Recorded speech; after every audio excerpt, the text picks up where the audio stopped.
Shayla. Hey, girl. Hey, Christy.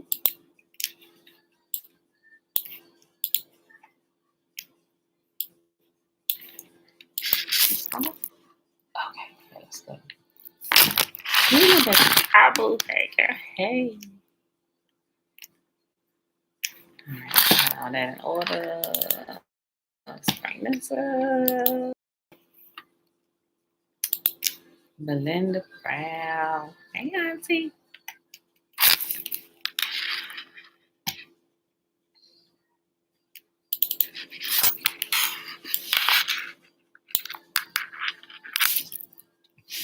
Shalom, shalom. Happy, where we at? We Thursday. We Thursday. Oh, Thursday.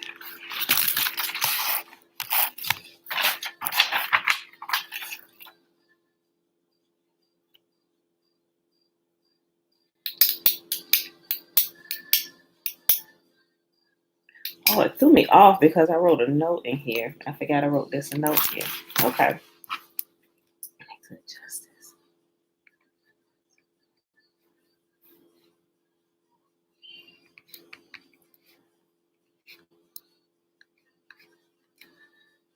I tell y'all what. Let me tell y'all something. Today, Uncle JB, look. Something definitely was wrong with my body yesterday. Bye. Hey, girl. Hey. I feel back to 100% myself today. Clearly, something was not right. I'm glad I start paying attention to little small details. Like I said, when that fatigue is like an unnatural fatigue, like, wait, something is wrong. Like I said, because during my fast, I'm not being supervised by a doctor, right? Or any kind of medical professional, just basically going off of my own information and my knowledge that I've learned over the years of taking care of my body and healing it myself, through fruits and veggies and all that education that I've gotten, right? So I've learned to kind of listen to little small things that's going on and happening. Yeah, so apparently, like, I wish I had like blood tests or monitors or something so I could actually pinpoint exactly what it is. So, but if it has to do like with the energy, I'm sure it was like potassium or electrolytes or something like that. Because have you ever felt like fatigue, like it's like you out of breath fatigue, like, oh my gosh, like you can like barely move, like you can like barely catch your breath when you're walking. It was that type of fatigue. I'm like, fasting, even water fasting shouldn't do this to you, right? Yeah, my body had clearly ran out of something. And like I said, because, the woman's monthly cycle, because that happened, I've never like water fasted while I was on my cycle, right? Even when I was doing my 40-day fast, now that I think about it though, that happened to me towards the end of that 40-day fast. I'm gonna need to actually go back and look and check my monthly woman's calendar to see if that's when my cycle came towards the end of my 40-day water fast, right? Because that's when that happened before. I'm almost 100% certain that's what happened then, but it just didn't click to this time. Now the time before then that I actually did a 40-day water fast, because this is like, I would say this is my like full 40. I say this one that I'm doing now is like my third one, because the very first time I did a 40-day water fast and pretty much got through it most of the way was when I found out I was pregnant with Bella. And that's when I realized that even water fasting will help to heal even things you got going on in your reproductive system, right? So, and I didn't have any kind of complications with her. When I found out I was pregnant, I was about nearly done with my water fast. Literally, like I was on the last week of my 40-day water fast, the very first one, when I found out I was pregnant, right? So I'm like, oh, snap. So I didn't experience that tiredness. I didn't even experience any kind of bad side effects at all. And I had found out I was already 2 months pregnant with her. So I was already pregnant before I had even begun my very first water fast and didn't realize it, right? So But I had no kind of complications or anything with her. So it didn't harm me from what I see. But I wouldn't recommend that pregnant women water fast at all. Like, don't ever say I told you that. I'm just telling you, I didn't know that I was pregnant while I was doing that water fast. And it didn't harm me in the least bit, right? So, but yeah, so definitely, y'all, listen to your body. I feel like myself today. I really do. Mom, shalom, shalom. Okay, y'all. So it is. I didn't even write myself down, y'all. Hold on, I'm running my mouth. Before I even get to it. It's Thursday, y'all. It is Thursday, July the 8th, 2021, day 201 of year 3 of reading through the books of the Law and the Prophets, and over the 3-year consecutive day count, day 870. Today we're reading Isaiah 49, 50, and 51. Then we're going to pick up where we left off at yesterday on Fossilized Customs on page 215. Hezekiah. Shalom, bruh. Okay, y'all. Let's go ahead and do the Shema, which is found in Deuteronomy chapter 6. Hear, therefore, O Israel, and observe to do it, that it may be well with you, and that you may increase mightily, as Yahuwah, the Elohim of our fathers, has promised us, in the land that flows with milk and honey. Hear, O Israel, Yahuwah, our mighty one, he is the one. And you shall love Yahuwah, your Elohim, with all your heart, and with all your soul, and with all your might. And these words which I command you this day shall be in your heart, and you shall teach them diligently unto your children, and shall talk of them when you sit in your house, and when you walk by the way, and when you lie down, and when you rise up. And you shall bind them for a sign upon your hand, and they shall be a frontlets between your eyes. And you shall write them upon the posts of your house and on your gates. And Yahuwah commanded us to do all these statutes, to fear Yahuwah, our mighty one, for our good always, that he might preserve us alive, as it is at this day. And it shall be our righteousness if we observe to do all these commandments before Yahuwah, our mighty one, as he has commanded us. Okay, y'all. So let's go ahead and hop on over here to Isaiah 49. Listen to me, all you in distant lands. Pay attention, you who are far away. Yahuwah called me before my birth. From within the womb, he called me by name. He made my words of judgment as sharp as a sword. He has hidden me in the shadow of his hand. I am like a sharp arrow in his quiver. He said to me, you are my servant, Israel, and you will bring me glory. But I replied, but my work seems so useless. I have spent my strength for nothing and to no purpose. Yet I leave it all in Yahuwah's hand. I will trust Yahuwah for my reward. And now Yahuwah speaks, the one who formed me from my mother's womb to be his servant, who commissioned me to bring Israel back to him.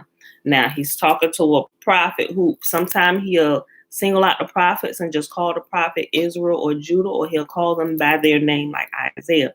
So he was talking to Isaiah, calling Isaiah Israel, saying, I've sent you to my people. Israel, right? So Israel is being sent to Israel. Those grown from Israel will come get the immature of Israel. Hey, brother, sister, wake up. Nikki, hola, hola. All right, so, and now Yahuwah speaks, the one who formed me in my mother's womb to be his servant, who commissioned me to bring Israel back to him. Yahuwah has honored me, and my God has given me strength. He says, you will do more than restore the people of Israel to me. I will make you a light to the Gentiles, and you will bring my salvation to the ends of the earth. Yahuwah, the Redeemer, the Holy One of Israel, says to the one who is despised and rejected by the nations, to the one who is the servant of rulers. Kings will stand at attention when you pass by. Princes will also bow low because of Yahuwah, the faithful one, the Holy One of Israel, who has chosen you. This is what Yahuwah says. At just the right time, I will respond to you. On the day of salvation, I will help you. I will protect you and give you to the people as my covenant with them. Through you, I will establish the land of Israel and assign it to its own people again. I will say to the prisoners, come out in freedom, and to those who are in darkness, come into the light. They will be my sheep, grazing in green pastures and on hills that were previously bare.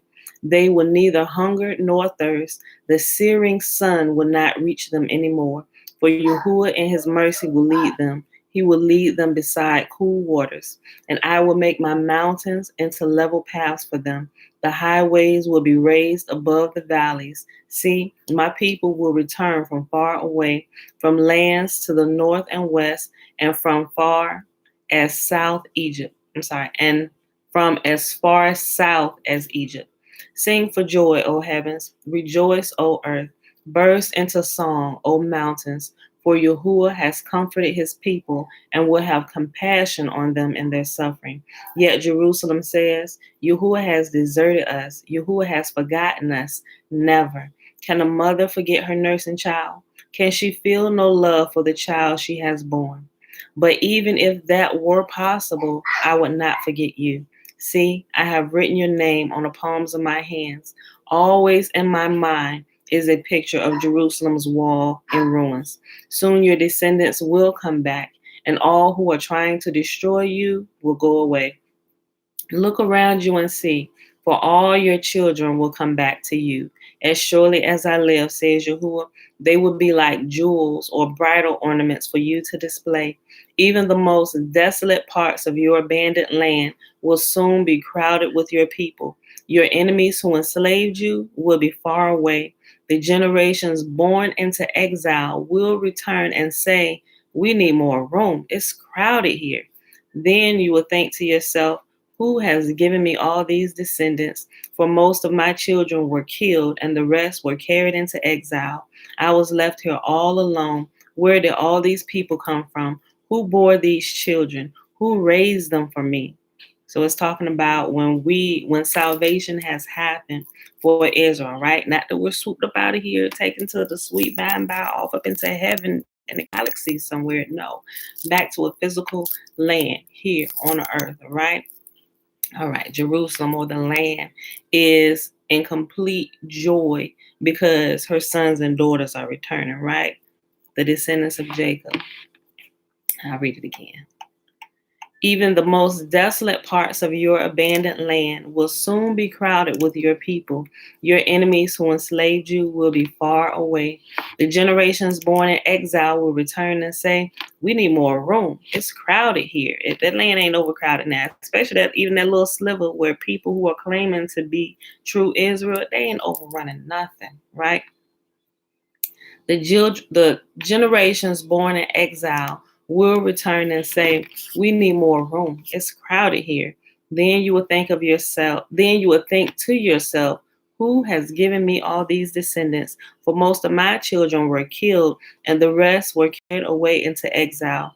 I was left here all alone. Where did all these people come from? Who bore these children? Who raised them for me? This is what Yahuwah says. See, I will give a signal to the godless nations. They will carry your little sons back to you in their arms. They will bring your daughters on their shoulders. So the nations are going to help us get back, right? You're waiting for a spaceship. Remember that. This is what Yahuwah, the sovereign Lord, says. See, I will give a signal to the godless nations. They will carry your little sons back to you in their arms. They will bring your daughters on their shoulders. Kings and queens will serve you and care for all your needs. They will bow to the earth before you and lick the dust from your feet. Then you will know that I am Yahuwah. Those who trust in me will never be put to shame. Who can snatch the plunder of war from the hands of a warrior? Who can demand that a tyrant let his captives go? But Yahuwah said, the captives of warriors will be released, and the plunder of tyrants will be retrieved. For I will fight those who fight you, and I will save your children. I will feed your enemies with their own flesh. They will be drunk with the rivers of their own blood. All the world will know that I, Yahuwah, am your Savior and your Redeemer, the mighty one of Israel. Next chapter, Isaiah chapter 50. This is what Yahuwah says.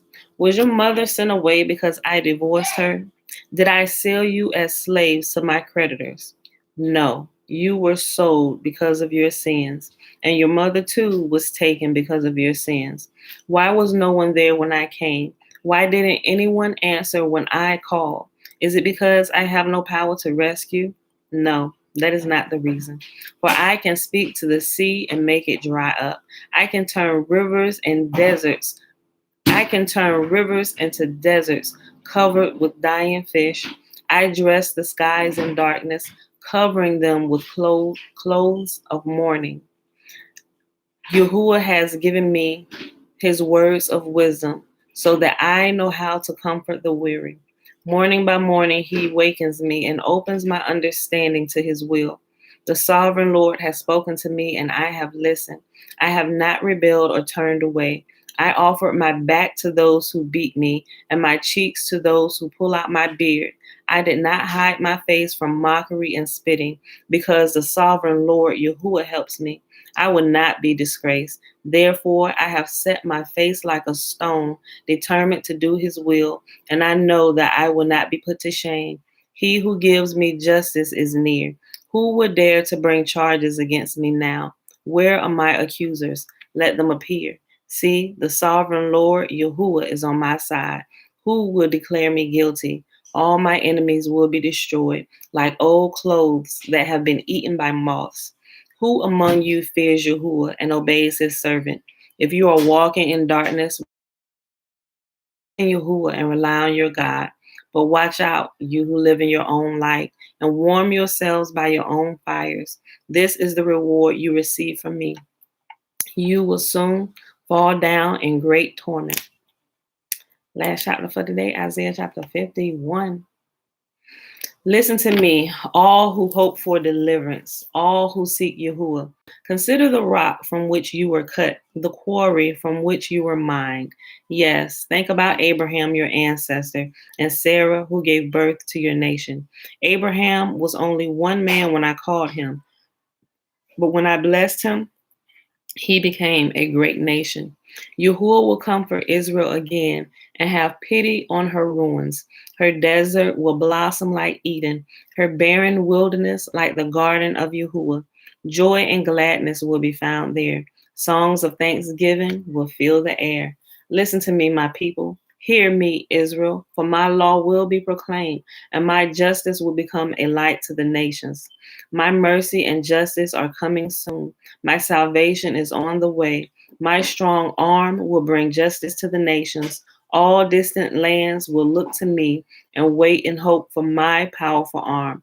Look up to the skies above and gaze down on the earth below, for the skies will disappear like smoke, and the earth will wear out like a piece of clothing. The people of the earth will die like flies, but my salvation lasts forever. My righteous rule will never end. Listen to me, you who know right from wrong, you who cherish my law in your hearts. Do not be afraid of people's scorn, nor fear their insults. For the moth will devour them as it devours clothing. The worm will eat at them as it eats wool. But my righteousness will last forever. My salvation will continue from generation to generation. Wake up, O Yahuwah. Clothe yourself with strength. Flex your mighty right arm. Rouse yourself as in the days of old when you slew Egypt, the dragon of the Nile. Are you not the same today? The one who dried up the sea, making a path of escape through the depths so that your people could cross over. Those who have been ransomed by Yahuwah will return. They will enter Jerusalem singing, crowded with everlasting joy. Sorrow and mourning will disappear, and they will be filled with joy and gladness. Yes, I am the one who comforts you. So why are you afraid of mere humans who wither like the grass and disappear? Yet you have forgotten Yahuwah, your creator, the one who stretched out the sky like a canopy and laid the foundations of the earth. Will you remain in constant dread of human oppressors? Will you continue to fear the anger of your enemies? Where is their fury and anger now? It is gone.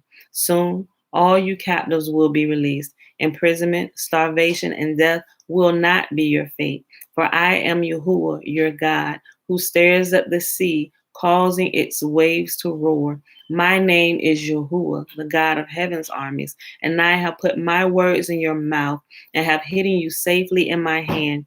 I have stretched out the sky like a canopy and laid the foundations of the earth. I am the one who says to Israel, you are my people. Wake up, O Jerusalem. You have drunk the cup of Yahuwah's fury. You have drunk the cup of terror, tipping out its last drops. Not one of your children is left alive and take your hand and to guide you. These two calamities have fallen on you: desolation and destruction, famine and war. And who is left to sympathize with you? Who is left to comfort you? For your children have fainted and lie in the streets, helpless as antelopes caught in a net.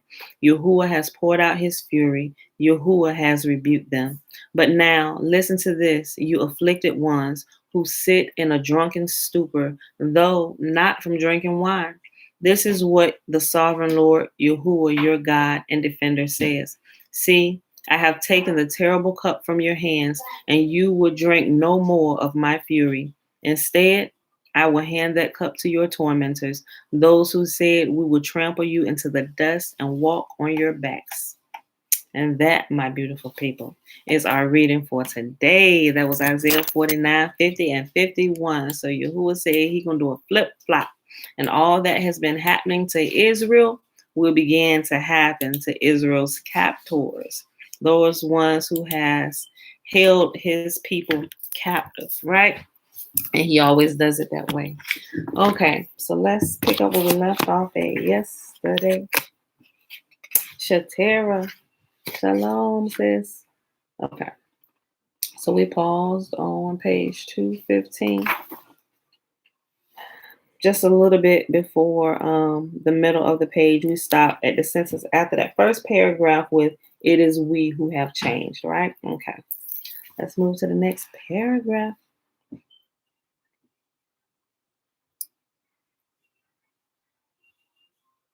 Hold on.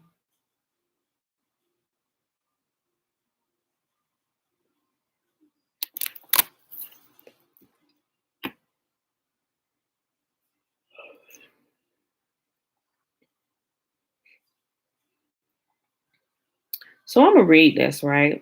I'm not too sure about this. I have my theories on it about the 1,000-year reign. I'm gonna read it like it says, but I also know where it because it's gonna start talking about like the first resurrection, right? And those who are dead come to life. But what I understand, at least as my understanding of today, right? Those who were sleeping in the graves, like when it talks about Ezekiel, like those who were dead rising from their graves, and the bones, the flesh and sinews coming on the bones, and can these bones live again? Yes, they can. Speak to them, son of man, right? And they began to be fully formed with flesh and sinews and stuff, right? Until they were, till he blew breath in them and they came alive, right? So that's my understanding. Like I said, I may not be 100% right, because based on the teachings that you get in the new, well, in the church from the New Testament and what they've done with Revelation. I know Revelation is a compilation of a few different books, and they pull different pieces from different places, and there are some it's a lot of symbolism and stuff there, right? So I'm not sure that the people that's actually in the grave going to come up out of their graves, right, and live again. But from my understanding, it is talking about that generation who is currently alive and who were dead, like dead to who they were, not knowing, like us waking up, we were dead, literally dead in our graves, in the land of our captivity, right? And we began to wake up and rise from those dead graves and begin to understand who we are and return to Yah, right? I understand that to be like the first resurrection, so to speak, right? So I'm not 100% sure, but I say that because I don't really have too much more to say about this because I don't really understand it fully yet. But as the days progress, I'm sure we'll understand it more and more. Okay. So after the first paragraph, we start on the second. It is not widely known, but only Yahuwah's bride will be raised and live during the 1,000 years after his return to rule the earth. The rest of the dead did not come to life until the 1,000 years were completed. This is the first resurrection. And they pull that from Revelation chapter 20, verses 4 through 6. And he goes on to say, like I said, I'm going to read what he got here. I'm not too sure about it, but I'm gonna read it. If anybody has any further understanding, share it with me. Right? Okay. This will possibly occur at midnight due to the passages of the parables referring to watching, a thief in the night, the returning master, two lying in the bed, and the bridegroom coming at the midnight cry. Some believe it will be on the first day of Sukkot or Yom Kippur, the fast. Acts chapter 27, verse 9, making it obvious who those are who are watching or observing his appointments carefully. When he has finished sealing his 144,000 Nazarene with his name, watch out. And this sealing is going on right now. Repent or perish. Inventing new reasons for pagan customs and observances may conceal their character to most mankind. But this is a wake up call to those lost sheep who hear their shepherd's voice, beckoning them to return to his flock. Now, what I can say that some things there is some truth, although it may be all truth, I'm not sure quite yet. But the part right here, it says making it obvious those who are watching.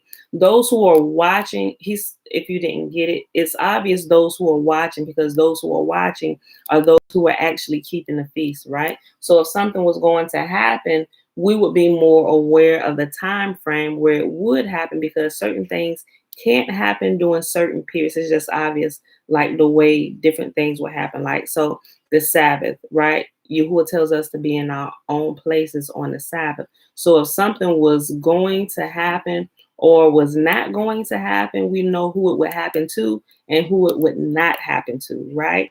Those who are actually keeping that command, keeping the Sabbath, being in their place. If there was going to be like a bomb that was going to go off in Times Square or something like that on the Sabbath, and you just happen to be there, knowing you should be in your place, but you decide, we're going to fellowship over in Times Square today, right? Yeah, didn't it say you should be in your place?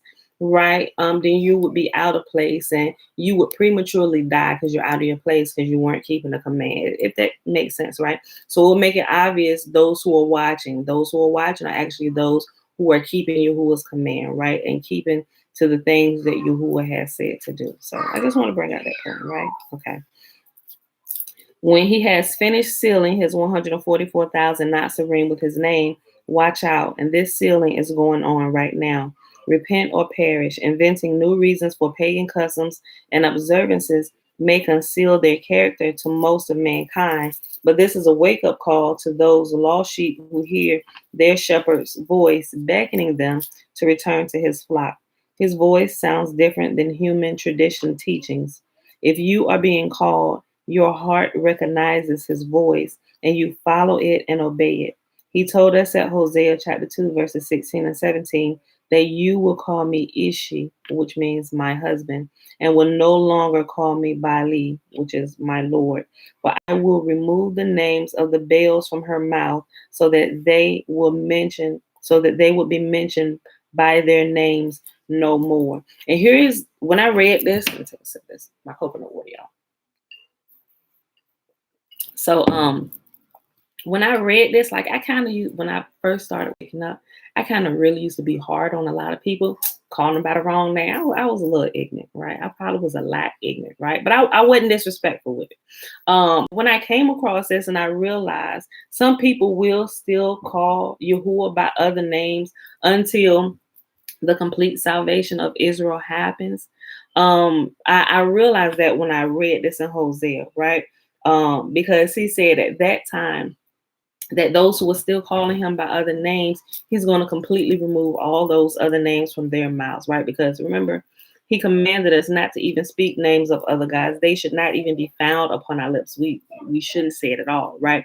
So when you hear me like when I say JC, because that's been known to be a god in the Christian realm, but not Yahuwah. It's two separate people, but people try to mash them together, make them one. Y'all get it, right? I on purpose just kind of shorten the name, right? So everybody know who JC is, right? Without saying it all completely out. So for teaching purposes, sometimes I will say it just in case people may not know, or I'll tell you what I was saying previously before I realized it, just an example or whatever. But now that I know that, I do my best, sometimes I still catch myself like, oh, and I'll just give the initials for it, JC or whatever, because we shouldn't be speaking other guys' names at all, right? We don't bring them any kind of glory whatsoever. We're just going to completely forget your names, just like y'all have taught us to completely forget Yahuwah's name over these many millennia that have passed, right? And we're going to bring your names to ruin, just like you did to us and the true creator of earth. Like taking his name in vain is not just using it in inappropriate ways, it's by not using it at all. Meaning the actual translation of that is you're causing his name to go to ruin, like complete desolation, like nobody, what was here, like nobody can find it, what was it, right? So we're going to do the same thing to all the other God's names. We're going to bring them to complete ruin, complete desolation, devastation. Nobody should be able to find them names again, right? Never, ever. He told us at Hosea chapter 2, verses 16 and 17, that you will call me Ishi, my husband, and will no longer call me Bali, my Lord. For I will remove the names of the Baals from her mouth, so that they will be mentioned by their names no more. So when I realized that Yahuwah said at that time, those who were still calling me by those names, I'm going to clean them up. And then they got to worry about it. I'm going to completely remove them. So I started easing up on people a lot. So if I hear them say the wrong, I'm like, I just keep on talking like I ain't hear it, right? It'll keep my sanity intact, right? Everybody has their own rate of growth, and now I understand that, I know that. So I'm learning to be patient with myself and with others. Many will someday know his name, take his name, and realize that we are his wife, and stop the my Lord nonsense. How did he know? He dwells in infinity, and the future and the past are all before his eyes. The knowledge of the truth has been kept from us because the adversary has kept us from learning the truth from his the knowledge of the truth has been kept from us because the adversary has kept us from learning the truth from his masquerading messengers of light. My people are destroyed for lack of knowledge because you have rejected knowledge, and in parentheses, of his Torah, his word, his will. Clearly, we know that, right? Because you have rejected knowledge, I will also reject you from being my priest. And since you have forgotten the Torah of your Elohim, I will also forget your children. That's Hosea chapter 4, verse 6. Ephraim, the tribes of Israel, return. You are the prodigal son. So how, look. So how does he call it out and say it and still have the whole oxymoron going on in his book? Like, remember how I said, I was like, you know what? He like, no, but it's not like really clicking with him because he's still using JC as the son and the savior and Messiah and all that stuff. But yet in other places, it's like really clear, like that he understands that Israel is Yahuwah's son, right? So how do you get this all twisted up? So that's why I'm just like, I'm waiting for this to click for him and him to do a update of his book. Remember, Ephraim is another name for Israel, right? Ephraim, tribes of Israel, return. You are the prodigal son. You have left your father's house, the Torah, and gone to distant lands and worship according to the Gentiles or the Goyim. Now you are aware that you are sitting in a pig pen, eating, worshiping with pigs. You yearn for the food of your father's house, which is the Torah, don't you? Return, rise up, start on your journey home to your father. He will see you coming from afar and run to you. He will tell your older brother Yehuda, who never left him, why he drew you home and why he celebrated because of your return. But he answered and said to his father, look, for so many years I have been serving you and have never neglected a command of yours. Yet you have never given me a kid that I might be married with my friends. But when this son of yours came, Ephraim, the lost tribes who returned, but when this son of yours came, who has devoured your wealth with harlots, remember when it's talking about this, harlots, it's talking about idolatry with all the other nations' gods, right? Not actual like adultery with women, but it was and still is happening, because when you commit idolatry in the spiritual realm, you also are known to commit idolatry and adultery here on the physical plane. Like you're literally acting it out in physical form with men and women, right? Because you have found not to be faithful to Yahuwah, right? It's just, I don't know, this is just how it goes, right? It's just how it goes. Tiffany said, sounds like he believes in oneness. The doctrine is pretty convincing. I walked in it for years. Okay. I never heard the doctrine of oneness. Sit down. Is that different from us believing in Yahuwah alone? I don't know.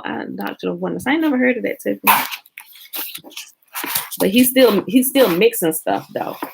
How is that oneness?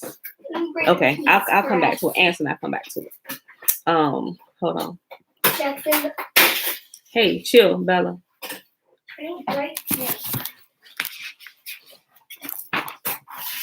Okay, yeah. So when it's talking about when he said you have devoured your wealth with harlots, it's talking about the worshiping of other gods and everything else the other nations was doing. Hey, chill, stop. I'm sorry. But when this son of yours, don't do that. Take that and sit it up there, Bella. You're making too much noise. Put it back. Or go take y'all go do that in the living room. You're gonna have to throw that away anyway. Go take it. You too, little baby. Don't look at me like that. Get out of here. But when this son of yours came, Ephraim, the lost tribes, who returned, who has devoured your wealth with harlots, false idols, pagan customs, you killed the fattened calf for him. And he said to him, my child, you have always been with me, and all that is mine is yours. But we had to be merry and rejoice, for this brother of yours was dead and is now alive, and was lost and has been found. Luke chapter 15, verses 29 through 32. And you didn't suspect you'd ever see yourself written about in scripture, did you? Tiffany said, Apostolics believe Yah manifested himself in flesh, but he is still one just represented in the fleshly body, JC. Yeah, okay, so I never heard the term oneness, but clearly I understand what that is, because that's what the church is teaching. Well, you got different ones. Like you have, it's a bunch of hogwash all together. Because we know Yahuwah, and like I said, this sounds like complete blasphemy to some people when I say this. I gotta say this because I lose subscribers every time I say it. Not that I care that I lose subscribers. I mean, I care that people hear the truth, right? I really do, and they understand the truth. But people are triggered because that's something you hear constantly. If anybody denies that God came into the flesh, and that's a trigger for them, and it seems like every Christian has that trigger, because that's something that out of all the things, that is one of the things that's pushed. And like the virgin birth, all those trigger words. Matter of fact, if you trigger somebody that are triggered by those words, they're always going to give you the same response. And it blew my mind to see that people come at you with the same stuff, which tells me you can't tell you've been programmed to say that, have you? They all say almost the same thing, word for word, which tells me you have been programmed. Like, and I used to do it. They have no other type of rebuttal for you. It's always the same thing, right? Which tell me that's a classic sign of, we talked about it before, groupthink and classic indoctrination, right? That's not their own personal, genuine, original thoughts. Those are the thoughts of Catholicism that has pushed that out into different branches of the church. And this is how you respond to this, right? And it's constantly taught that way. So anytime anybody hit that trigger, boom, oh, yep, they're denying the Savior. Cast them aside. They've denied that God has came into the flesh. They're denying the virgin birth, like all of that stuff that I'm like, only if people would read, because we know what did Yah say about being flesh and blood. How can you reconcile those things with what Yahuwah said about being flesh and blood? He specifically attacked those very things that people are indoctrinated with in the church. And I can tell people don't read. When they're triggered by it, I can tell you have not been reading, or you read for the sake of reading, or you're reading completely asleep. You sleep reading, right? You know, like nothing registered with you. Y'all's words haven't been clicking with you, right? So, but Yahuwah said, I am not man. Like, man is what? Man is flesh and blood, right? Y'all said, I am not that, right? He was here before flesh and blood. Matter of fact, he created flesh and blood. He does not lock himself into our realm. He can already communicate with our realm. He has been doing it very successfully before he even created us. And it was working quite well the way he set it up, right? So why at a certain point, if he can see the end from the beginning, why at all this time when he did all these miraculous things and he was chastising his people, why did he think it was needful? Or why didn't he think it was needful to lock himself in flesh and blood then, right? No, because he used already what's in our atmosphere to bring us back to him, turn us back to him. Nothing has ever changed. He said, I do not change, right? And I am not man that I should lie.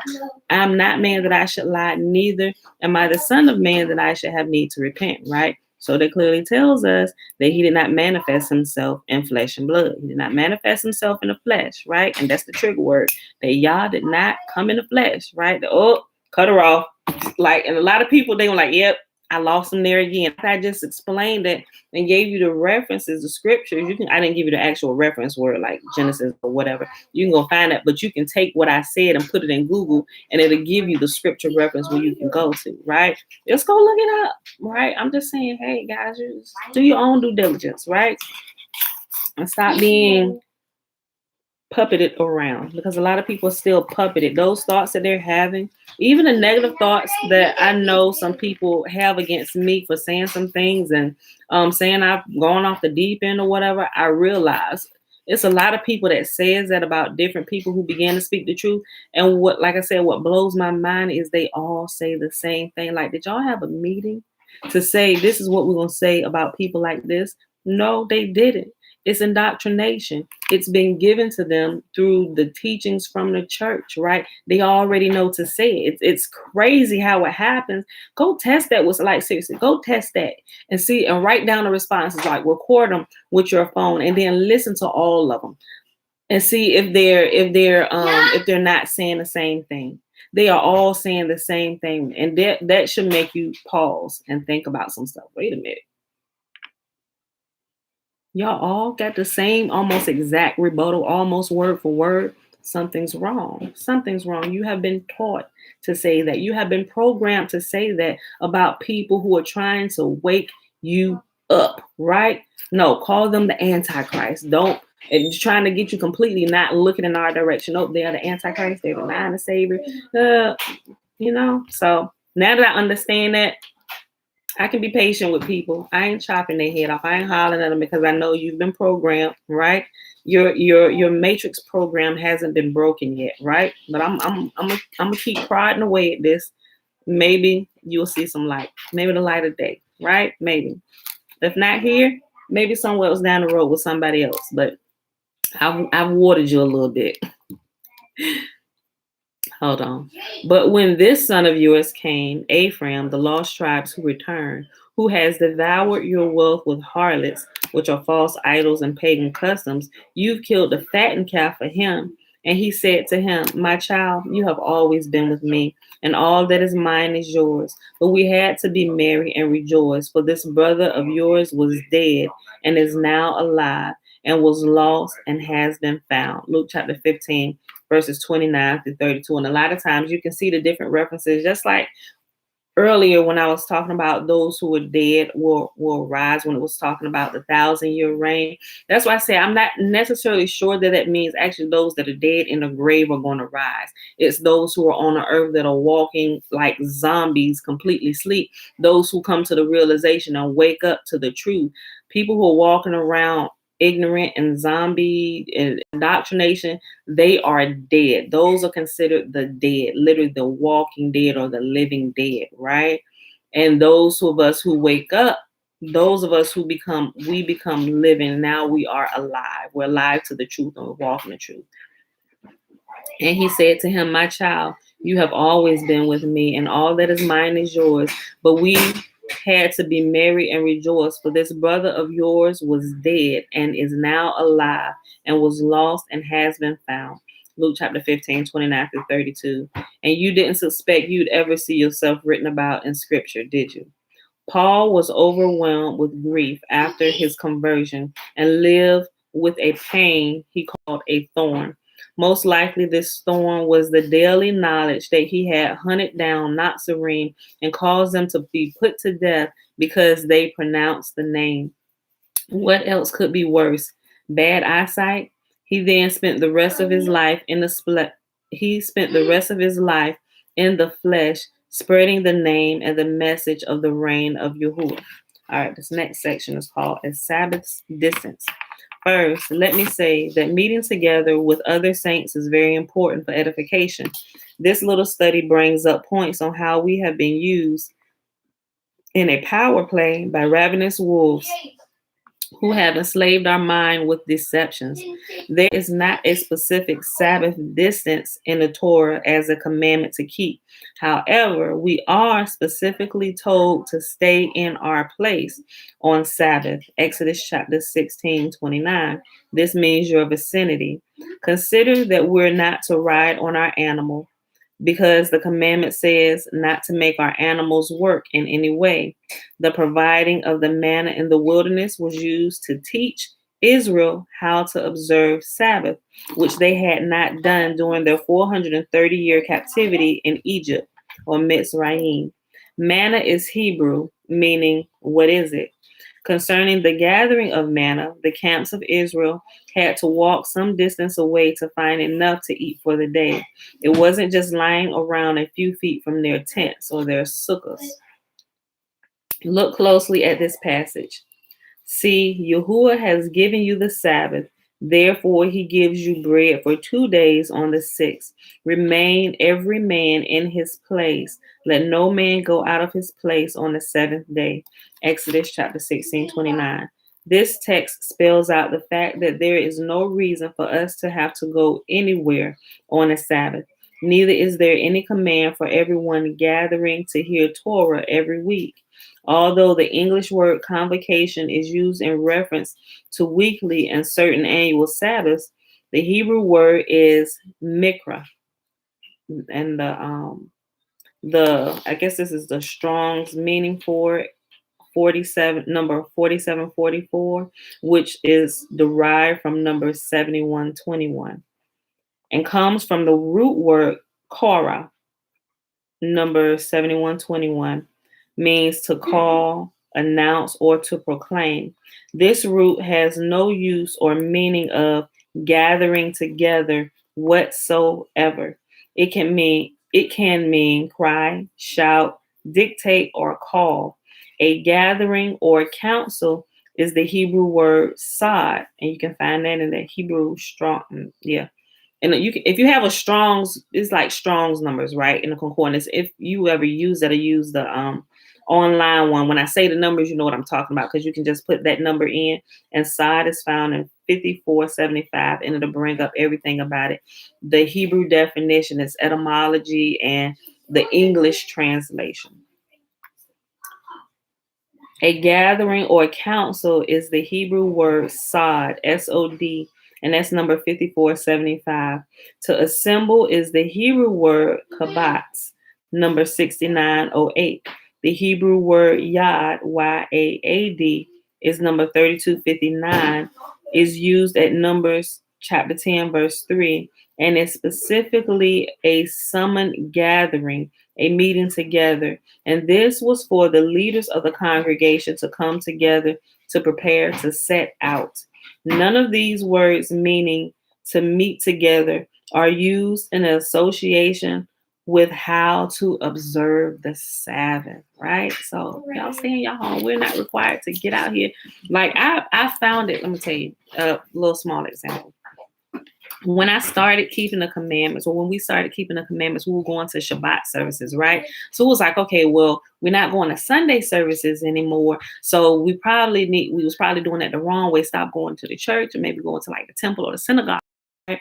So we found the church we was going to actually had it had regular church services, but then on the Shabbat they had like a Hebrew congregation that would come in at the same place. So we just stopped going to like the Sunday services at the church, and we started going to the Hebrew services on Friday, right?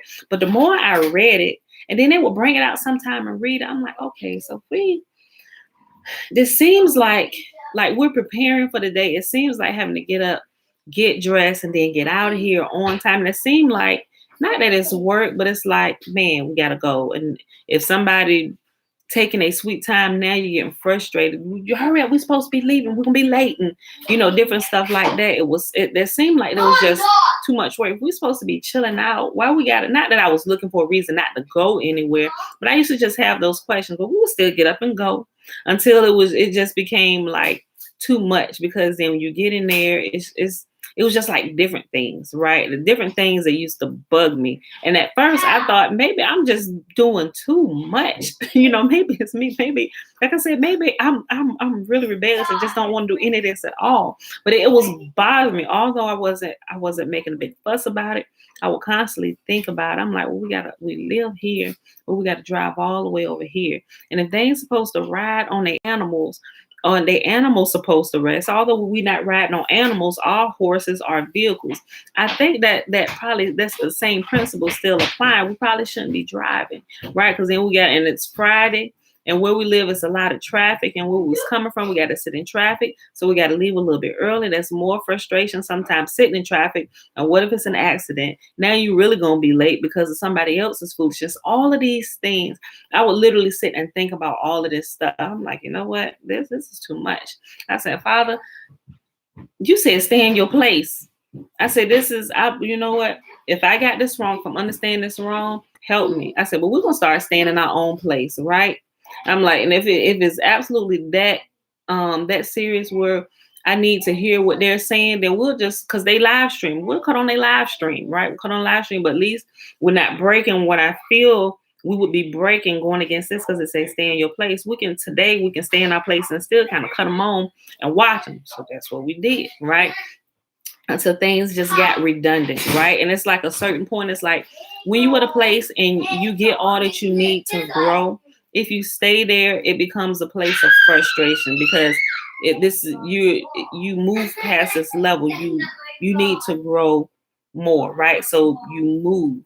So when you stay in a place where you've outgrown it, frustration sets in. If you continue to stay there, you will probably end up dying, probably end up tearing the place apart. First of all, you should have been left. You should have been gone a long time ago, right? And that doesn't click with a lot of people. When you outgrow places, it's time to grow to a new place. Just like when you grow, you can't stay in your clothes from previous sizes. You have to get bigger clothes, right? They're going to get tight. You ain't gonna be able to breathe. Think about it. Everything that Yahuwah teaches us can be proven, can be tested in this physical realm, right? You can't stay in the first grade forever, right? People come here, oh, you got assistant teacher today. No, this is my student. What? This kindergarten? Wait, she's still a student in kindergarten? I thought she was your teacher's assistant. Clearly, the child's supposed to be in what, 6th grade? Why are you here? Like, is there like? Then we will need to check you. Like, okay, we need to run some tests. We need to give some like intelligence tests. What's going on with you, sis? Why are you here? You shouldn't be here, right? Unless you're there and you're the teacher, or you're the teacher's assistant helping to teach the younger ones, right? You've clearly outgrown a place. It's time to go. And it's no different from places if you still fellowship with places, right? I'm not saying that you shouldn't. You can, if they're teaching you appropriately, you can go there. But once you've outgrown the teaching, it's time to move. Otherwise, you will stay there and you will die. It will become a place of the place that once nurtured you will now become a place of frustration and death for you. That's why people have to move, right? And I began to understand that over the course of my life, where when we outgrow certain things, you will just kind of move us along. And sometimes we kind of like, oh man, we really like this place, and why should we go? But then when we stay out, we like overstay our welcome, so to speak. Not that anybody else can tell that we've outgrown a place, but you can tell you've outgrown a place because your frustrations will start to kick in and you start cherry picking and nitpicking with stuff, right? And that's how places sometimes implode. Even churches, when the teachers, certain churches teach certain things, they teach the general basic things, but some churches have like a niche, so to speak, where they teach and people know certain churches for certain things. Like I know some churches that are famous for marketing, right? And so people that go there, this church, they're teaching, but their thing is marketing. This is what they do. This is how our ministry explodes all over the earth. We know how to do this. So anybody that want to learn how to do this, especially with their ministry, that's where they go. They hook up with them and there you go, right? But when you outgrow a place, it's time to go to the next. It's time to go to the next grade, y'all. You got to graduate. Otherwise, it's just going to lead to death for you. Frustration is like, then your life going to become woe is me. And they're not wrong. You're wrong because you should have been left, right? Okay. Listen. The Hebrew word yad, number 3259, is used at Numbers chapter 10, verse 3, and is specifically a summoned gathering, a meeting together. And this was used for leaders of the congregation to come together to prepare to set out. None of these words mean to meet together, are used in association with how we observe the Sabbath, right?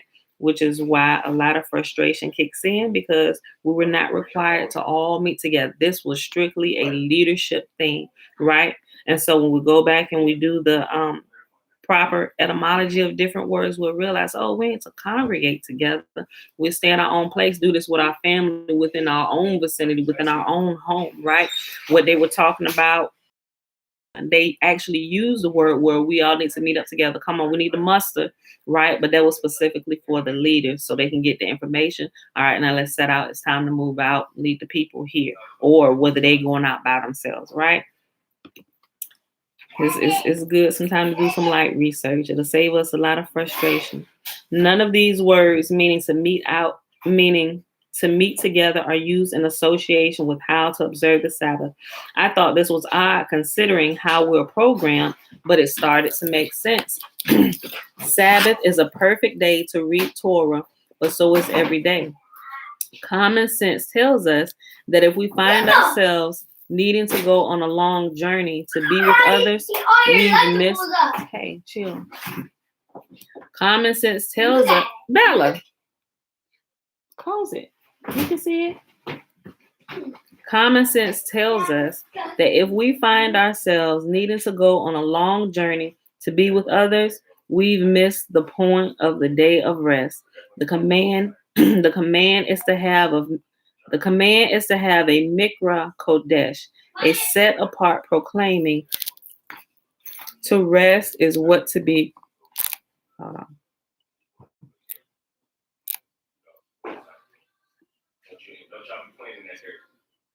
Okay, I was reading that too fast, but all his ises. Okay. If we find ourselves needing to go on a long journey to be with others, we've missed the point of the day of rest. The command is to have a mikra kodesh, a set apart proclaiming. To rest is what is to be proclaimed. To rest is what is to be proclaimed. Like, what a rest. Period. We ain't doing nothing else. It was Yahuwah's custom to go to the congregation in his town on the Sabbath or in the temple on a daily basis. Within the walls of Jerusalem, the large community and the land, one could easily go from one end of the city to the other in a short time. certainly within a distance not considered to be a journey. His hometown was considerably smaller. Yahuwah's temple is to be a house of prayer, and we are told to pray without ceasing. That is because we are the temple of Yahuwah. The physical temple was symbolic for Yahuwah, which makes his play on words even more interesting. Yahusha said, "Destroy this temple, and in 3 days I will raise it up." John chapter 2 and 9. But we really don't have to go very far to be in his presence at all. Pastors call the buildings they have services in the Lord's house. A church is thought of as a building. See the programming? We may be missing more than we know here, because if we go back and look at the Hebrew passage, the word mikra, M-I-Q-R-A, based on the word kara, Q-A-R-A, may refer only to the day being proclaimed as set apart as a day of rest. So a set apart convocation might simply mean Kodesh proclamation, not assembly at all. We've forced the word mikra to mean only assembly, but the Hebrew words for assembly are kahal, Q-A-H-A-L, Ida, E-D-A-H, Knesset, K-N-E-S-S-E-T, Sod, S-O-D, or the summoned gathering, Yad, Y-A-A-D. Moed, M-O-E-D, is the Hebrew word for appointment or set time. It can also mean a set apart place. It is translated assembly twice out of over 200 uses. Translators bend words this way all the time. We never find the literal Hebrew words for assembly, kahal, knesset, ida, yad, or sod, used in conjunction with the proper way to observe Sabbath. That's a whole point of deliverance for a lot of people right there, right? You can do all this, can stop doing all this extra stuff and just observe the Sabbath, like Yahuwah said. Like us on Sabbath, what we do? I try to sleep as long as possible in my bed. That's probably only maybe an extra 15 minutes, maybe. But we try not to leave the house at all unless like there's an emergency that happened. It's probably been once, twice we've had an emergency on the Sabbath where we actually had to leave out of here, right? But like a real emergency where I'm like, Father, forgive us, keep us safe, right? Like we have to go, like, circumstances being like the actual emergency. So, but I think there's grace. But on the Sabbath, we just chilling out at home, right? I do try to prepare as much as possible before the Sabbath. I try to like pre-cook the meals, maybe like a lasagna or something like that. Something we just put in the oven. Or I know they say don't kindle a fire, but ain't nobody eating cold lasagna, right? I'm like, Father, if that's wrong, like we're not kindling them. I'm literally just pressing the button. But some people will go as far as not to even press buttons, right? But you would have to, if you follow that, you can't heat up stuff in the microwave either, right? Because you're simply just pressing the button on the microwave too, right? You're not kindling the fire, you're just pressing the button, heating up the food. So I'm like, Father, you know what? You're just gonna use some common sense here, right? Because we could just prep and eat cold stuff all that day. That may work for some people, like if you live by yourself. But if you have sometimes that just doesn't work, right? So we're gonna heat this up some way. I use a stove. I ain't gonna lie. I still use a stove on the Sabbath. I try not to slave, but I try to only just like heat up, right? Honestly, that's my truth, y'all. I still use my stove. So if I'm in violation of Torah or keeping the commands, Father, forgive me, right? So I'm just telling you, every day we live and getting better, y'all. All right. Translators bend words this way all the time. We never find the literal Hebrew words for assembly, kahal, knesset, or I heard. Look, the K may be. I'm saying knesset. The K may be silent, y'all, like know or knowledge. But I've heard people actually say knesset. That's why I said knesset. It could just be nesset. I don't know, so forgive me. Somebody, if you know, let me know. Is it Knesset or is it Nesset? Is the K silent? K-N-E-S-S-E-T. Somebody let me know if you know. If not, I'll look it up later. Translators bend words this way all the time. We never find the literal Hebrew words for assembly, kahal, knesset, ida, yad, or sad, used in conjunction with the proper way to observe the Sabbath. Maybe there is some reason. Sabbath gathering is actually not a commanded practice, but we've been programmed to think so by the translators who saw fit to tent certain passages. This was so that they could make us drink their poisoned waters and plunder us, right? Because if you come into the church on Sunday, you got to give up offering, right? Yes, you got to give up offering. Yeah, I would think this is in line. You would never command us to gather in the assembly on like Sabbath. He says, stay in your own place, right? Stay in your own place on this day, right? But when you don't read, we don't know, and we're plundered for a while, right? We'll take it through the ringer for a while till we realize it. Wait a minute, right? Okay, this was so they can make us drink their poison water and plunder us. And we'll pause right here because we already an hour and 5 minutes. Christy said something. Okay. Thank you so much for giving specific details about Sabbath because I did not know you were to stay in your place during the Sabbath. Thank you. Oh yeah. We didn't realize that for a while either, but it kept look, one day we were I'm gonna tell you how it started happening. One day we were planning to go, like the whole family, because we hadn't been in a while. We were planning, and the congregation we were going to that does the Hebrew services, we were planning to actually go visit and possibly start back up going again.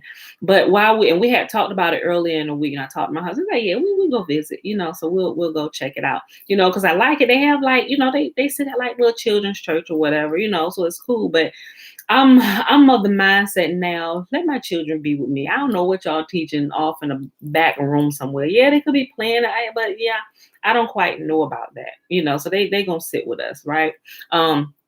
But we were planning going, we had talked about it soon as it was coming up, but it kept bugging me like that. It was like I kept hearing that scripture like on the inside of me. How you just be hearing something. I mean, you just be going throughout the day and you just like hear something. Oh, you would have a thought that was like happening all of that week.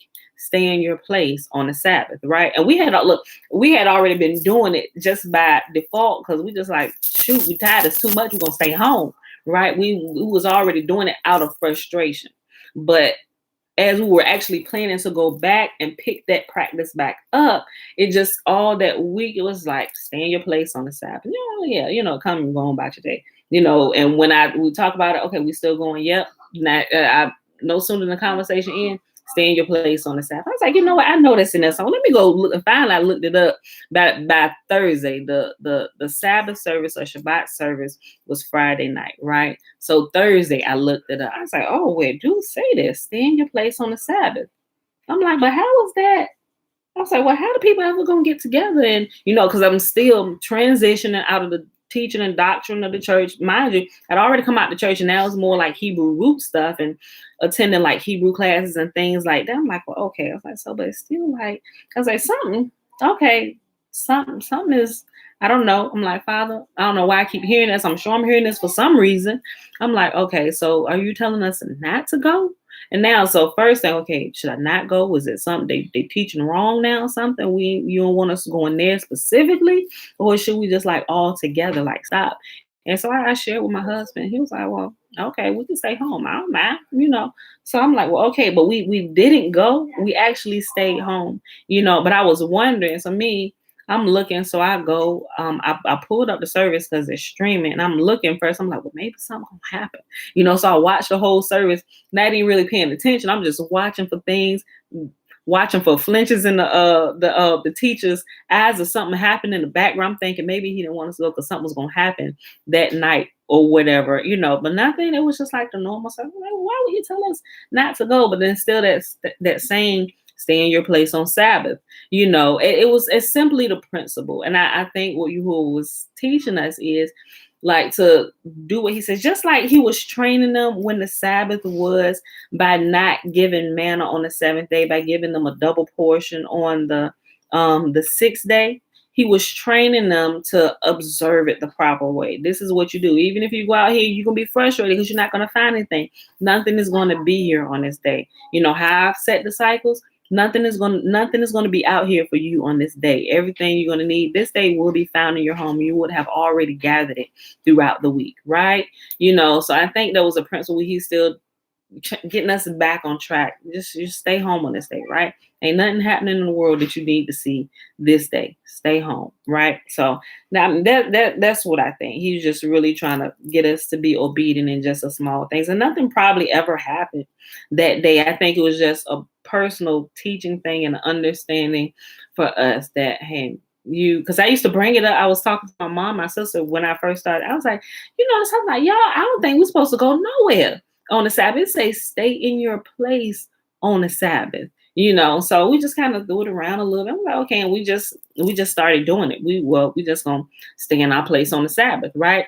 And I think I shared this before. There was actually, I actually shared this recently during this year's reading, where my sister's not Leisha, my baby sister, she got teenagers, and they wanted to go to a high school football game, which was being held on the Sabbath, right? And we thought about it, but she was like, yeah, they can go. And I'm like, I don't know. They should probably be staying in their place on the Sabbath. That's the first thing I thought about. What happened that day? Yo, somebody got to shooting at that football game at Todd Stadium in Newport News. This was a couple years ago now, right? My nieces called my sister on the phone, hollering and screaming. They had gotten separated. They was running. My sister during it had a panic attack. Like, what's going on? Where is Ayana? She was looking for Savannah. They got separated in all the commotion when they got to shooting out there. Thank y'all that they were both okay, right? But I tell you what, who don't violate that command? Who stay in their place on the Sabbath, right?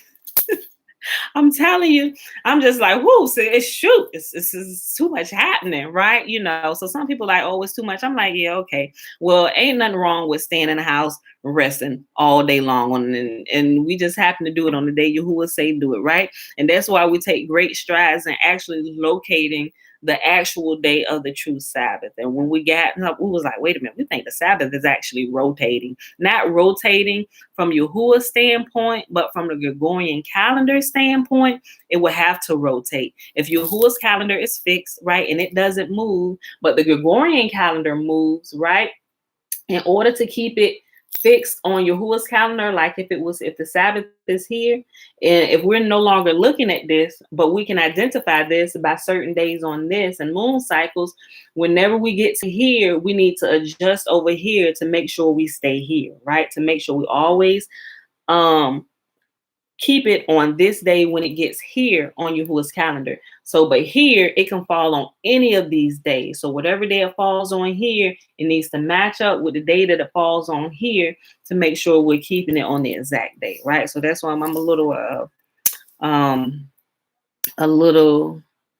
ain't gonna say anal, but I try to be very tedious and make sure we're getting that right? Because I don't want to get the Sabbath days wrong. And actually, when you actually line up on the Sabbath days, the rest is different on that day. Like, I don't know. It's like a rest sent down from heaven above. That's the best way I can explain that. Like, it's different from other days of rest. Like, you're really like refreshed. And I don't know. If you're actually just keeping it, just cast all care away and just rest, sleep that day. Like, so that's what I try to do. I just try to be as simple as possible and just keep it like, say, all right, stay in your house, we're gonna stay in the house. Whatever we're gonna do it here inside our own house today, right? And I just try to keep things simple, so it's not try to create extra commands and burdens.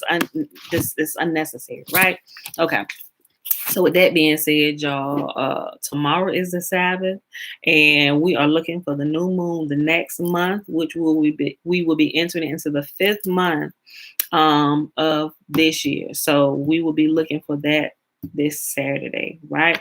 It should show, like I said, I kind of pre-calculated, but I learned, even though I got my pre-calculations, I still need to be watching because of that one time where it tripped me up. It didn't just trip me up. I could tell a lot of people were relying on digital. Wait a minute, we didn't see it. And I started seeing all the commotion. Wait, nobody saw it? Yeah.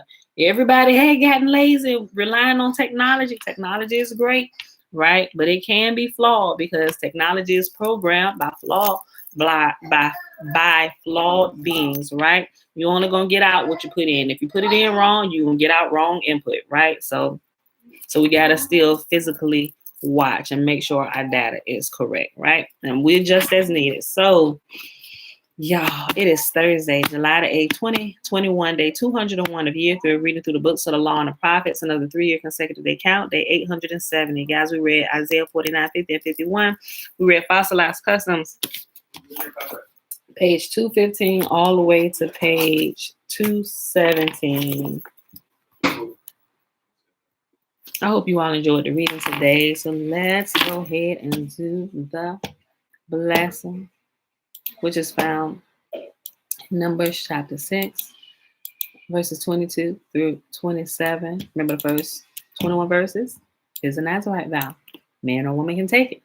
And Yahuwah spake unto Moses, saying, Speak unto Aaron and unto his sons, saying, On this wise ye shall bless the children of Israel, saying unto them, May Yahuwah bless us and keep us. May Yahuwah make his face to shine upon us and be gracious unto us. May Yahuwah lift up his countenance upon us and give us peace. And they shall put my name upon the children of Israel, and I will bless them. All right, beautiful people. I did not see any questions or anything here today. Thanks for hanging out, and I will see y'all back here. Friday. No. Yeah, tomorrow's the Sabbath. I see y'all back here Saturday, 7:30. Where did this week go? I see y'all back here Saturday, 7:30 a.m. Eastern Standard Time. Bye, y'all.